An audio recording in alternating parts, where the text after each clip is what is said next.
কোনো মতে নিজেকে সামলে ধীরে ধীরে পিছনে ঘুরে তাকালাম, কিন্তু কিন্তু কেউ নেই। চপে কামড়ের দাগ স্পষ্ট, ঠোঙাটা পড়ে আছে, বুকের ভেতরটা যেন কেউ মুচড়ে দিল। নিজেকে বোঝালাম হয়তো বাঁধা আলগা ছিল, খুলে গেছে, কিন্তু মন মানল না। তবু গাড়ি চালানো শুরু করলাম। কিছু দূর এগিয়ে গিয়ে একটা গাছতলায় এক বুড়ো লোক বসে আছে দেখলাম, জলে ভিজছে।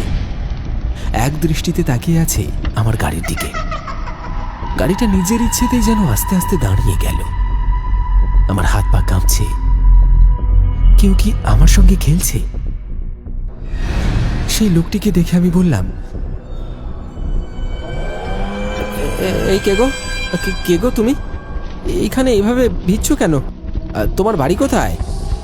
শাপলা বিলের ধারে, ওই কুড়ে ঘরে আমি একা থাকি। আমার পায়ে ভীষণ ব্যথা। তোমার গাড়ি করে আমাকে একটু পৌঁছে দেবে? এমনিতেই রাত হচ্ছে, তার মধ্যে আবার যত ঝামেলা। এসো, তাড়াতাড়ি গাড়িতে উঠে এসো। বৃদ্ধ লোকটি গাড়িতে উঠে এসে বসে। গাড়ি আবার চলতে শুরু করলো।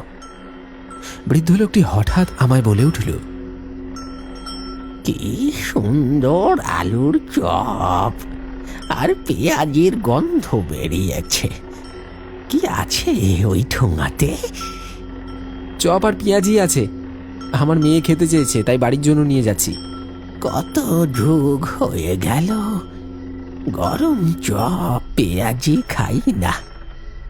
যখন বেঁচে ছিলাম তখন রোজ খেতাম। দাও না গো দুটো চপ, একটু খাই। তুমি তো দেখছি খেতে পেলে শুতে চাও। হবে না, হবে না কোনো চপ। চুপ করে বসো, আর একটু পরেই তোমার ঘর এসে যাবে। বুড়ো মানুষ খেতে চাইছে, দে না রে বাপ। বুড়ো মানুষ তো অত নলা কিসের? হ্যাঁ, বলছি তো হবে না। আমি আমার নিজের মতো এগিয়ে যাচ্ছিলাম।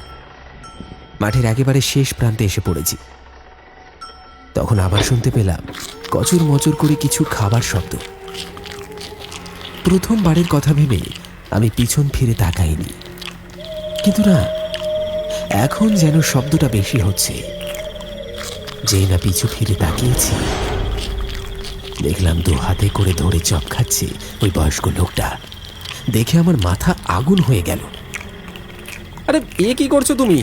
আর তোমাকে যে বারবার বললাম ওই চপ দেওয়া যাবে না। আরে তুমি এত অভদ্র! আমি বারণ করা সত্ত্বেও তুমি আমার চপগুলো সব খেয়ে নিলে। কি করব, খুব মন করছিল যে চপ খেতে, তাই তো আর লোভ সামলাতে পারলুম না। ছি ছি ছি ছি ছি, কই দাও, দাও বলছি আমার চপের প্যাকেটটা। না না না না, দেব না, না দেব না। আমি সব চপগুলো খাবো, খুব ভালো খেতে। কি দেবে না? আমার গাড়ি থেকে নামো তাহলে।